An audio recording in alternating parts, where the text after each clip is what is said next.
De retour sur ce plateau avec notre consultant politique Agapit Napoléon Maforicain qui nous a rejoint. Agapit, bonjour. Bonjour Lali, bonjour Gilles Christ. Bonjour à vous, vous êtes là pour la chronique politique de ce matin et on le disait tout à l'heure, nous allons donc parler de la rencontre qu'il y a eu entre le chef de l'État et la classe politique hier.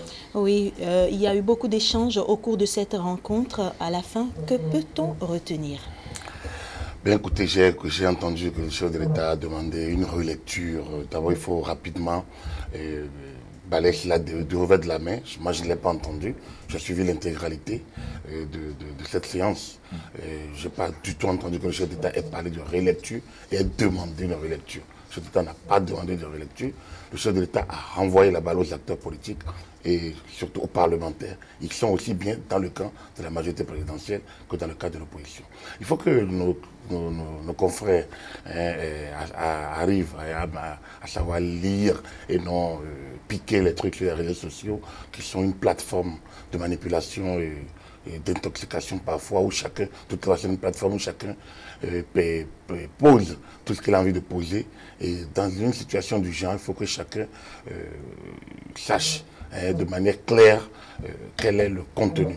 Dans le cas d'espèce, le président a déploré la situation actuelle, l'environnement, l'ambiance, l'atmosphère, la posture d'une opposition totalement à volo, qui n'a même pas cru devoir répondre à son invitation et qui ne l'a informé qu'hier matin. Donc, une opposition qui a quelques jours encore demandé un débat national, une opposition qui, normalement, se crie, Yadia veut aller aux élections, et qui, bizarrement, quand il est question, une fois que tous les acteurs politiques, quand il a la chance de retrouver tous les autres acteurs, les 10 partis qui ont déposé leur dossier au ministère de l'Intérieur, elle a été incapable, l'USL et le RFCBE, incapable d'aller représenter. Alors donc, quand vous les regardez, vous demandez, et si à leur tête, il y a les présidents, tout au moins Yaïboni, et peut-être le président Soublo, on les a vus avec la délégation de la CEDEAO, vous vous demandez, mais c'est quoi leur objectif? Donc, malgré leur absence, les autres acteurs présents ont parlé, et le chef d'État a déploré clairement la situation. Et les a mis devant leur responsabilité. Il n'y a que le Parlement.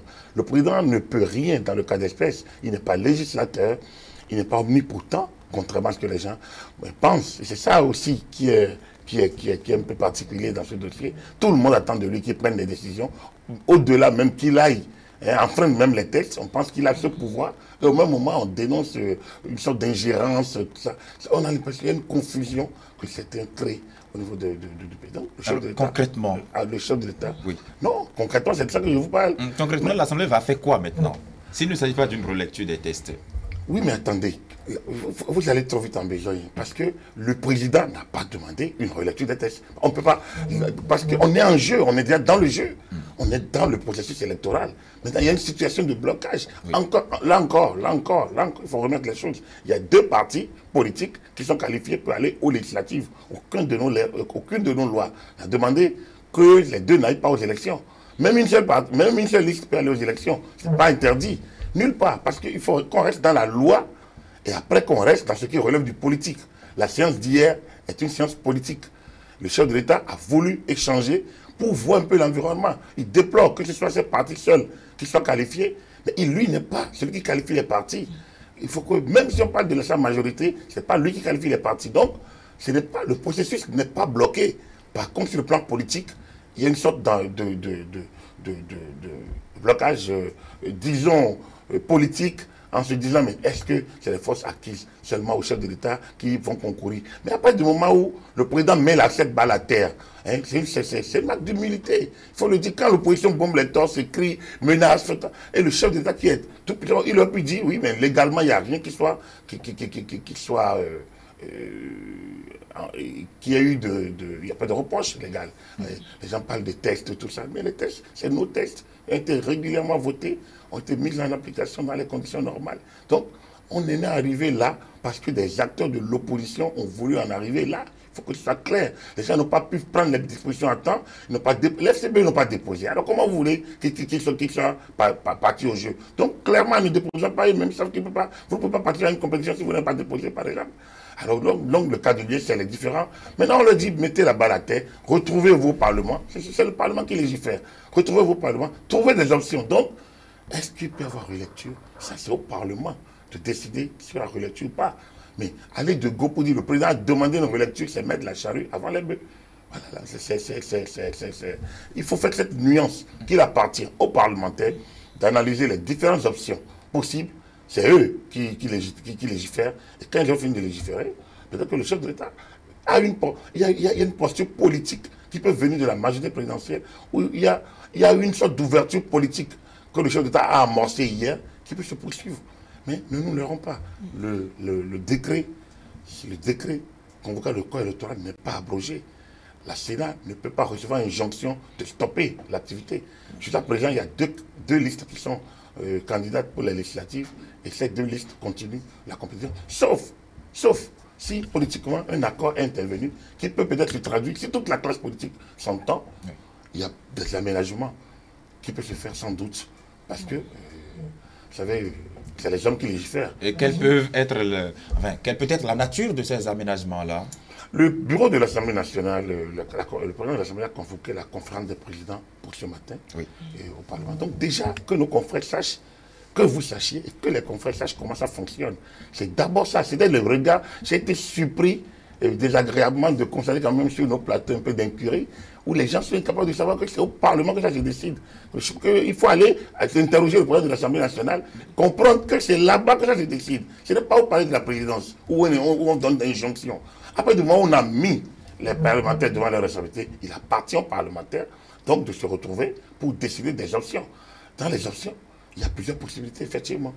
Il y a des aménagements. En 2001, en 1999, des législatives de 1999, il me semble qu'en plein processus électoral, on a dû raccourcir le délai d'installation de la Sénat, parce qu'on avait pris tellement du temps pour installer la Sénat qu'on était en porte-à-faux quand le Parlement a pris tout son temps pour se battre sur configuration politique ou pas. On a dû voter la loi et mettre un amendement sur le code électoral pour pouvoir installer la Sénat à un délai non prévu par le code à l'époque. Donc le code a dû être amendé. Donc, dans le cas d'espèce, il y a déjà un premier problème. C'est d'abord le terme de la législature en cours. Faudrait-il faire un réaménagement pour faire en sorte que le mandat des députés actuellement, là, on est dans, il faut toucher à quelque chose de sensible, c'est la Constitution elle-même. Ça, c'est la première question. Donc, est-ce qu'il faut dépasser? C'est la Constitution elle-même. Il faut déjà que les députés s'entendent là-dessus. Parce que, oui, c'est possible, mais encore, à quelle majorité? Ça, c'est la première chose. La deuxième chose, on peut avoir des aménagements, on peut voter en pleine semaine, on peut décaler de quelques jours. Mais là, également, pour faire quoi, alors? Pour faire quoi? Est-ce que pour autoriser les gens à aller aux élections sur la base de l'ancienne charte? Je ne sais pas. Mais comment une charte va être en vigueur? Ils iront aux élections sur la base d'une ancienne charte abrogée d'office par la mise en vigueur d'une nouvelle charte. Est-ce qu'on va demander au ministère de l'Intérieur de fermer les yeux sur les irrégularités et d'autoriser tous les partis à déposer et à repousser les délais? Bon, donc, vous savez, le législateur a tous les pouvoirs. Tant que la Constitution est respectée, le législateur tout. Donc, il appartient maintenant aux parlementaires de faire plus d'ingéniosité, de faire plus de créativité, de jouer leur partition après celle donc, du président de la République. Je pense que je ne comprends pas que tous mettent la pression sur le président de la République et dénoncent après une sorte d'omniprésence de l'exécutif. Il faudrait que maintenant le Parlement, à sa tête, Maître Djambédi, dont le parti est recalé, par ailleurs, donc il faudrait maintenant que le président de Djambédi aussi joue sa partition, fasse preuve de son charisme, essaye de rassembler tous les partis d'opposition, en tout cas représentés à l'Assemblée, avec la majorité présidentielle, pour qu'ils puissent trouver les voies et moyens donc, de sortir de cette situation qu'eux-mêmes ont créée, notamment. Donc, nul ne peut se prévaloir de sa propre turpitude. Je pense qu'on ne peut pas passer le temps à excuser les incapacités, les incohérences, les postures totalement pas peu responsables des acteurs politiques. On ne peut pas vouloir une chose et son contraire. Mais puisque le président de la République est dans une démarche d'ouverture, puisqu'il a envie que le climat se dégèle, il y en a, je pense, qui veulent monter les enchères en croyant que le président a le dos au mur. Le président n'a pas le dos au mur. Et le pays n'a pas le dos au mur. Si les gens ne veulent pas aller aux élections, il me semble qu'il y a 2 listes qui sont toujours candidates. Et c'est là. Donc, il faut avoir un œil à la Sénat, un œil à l'Assemblée nationale, un œil sur l'opposition et savoir qui joue quelle partition pour qu'on en arrive à quel résultat. Voilà. Et au regard de tout ceci, peut-on arriver à respecter les délais actuels? Oui, c'est ce que je vous disais tantôt. Les délais sont implacables. On est au 28 avril. Alors donc, pour parler des résultats, peut-être je dirais quelques contentieux rapides. Et puis voilà, installer. Je pense que la législature qui est là est encore en vigueur. Enfin, jusqu'au 15 mai. Jusqu'au 15 mai. Donc, juste 3 semaines. 3 semaines pratiquement après les élections. Donc, oui, les délais peuvent être... ça peut se jouer à quelques jours près, ou bien quand les gens se subliment pour travailler nuit et jour. Ce ne serait pas la première fois. Il faut déjà que les acteurs sachent ce qu'ils ont envie de faire. Il faut déjà que les gens quittent des postures de guerre, des postures de victimisation ou de diabolisation des autres. Il faut que les gens jouent le jeu loyalement, honnêtement, sérieusement. Et on n'a pas l'impression qu'ils soient dans cette dynamique. Merci beaucoup à vous, Agapit Napoléon Maforican, pour la chronique politique de ce matin. Vous êtes revenu un peu sur la rencontre qu'il y a eu entre le chef de l'État et l'ensemble de la classe politique hier. Nous allons donc marquer une pause. J'espère qu'on ne dira plus sur le plateau que le président a demandé une ouverture. Le président ne l'a jamais demandé. Il faut que ce soit clair pour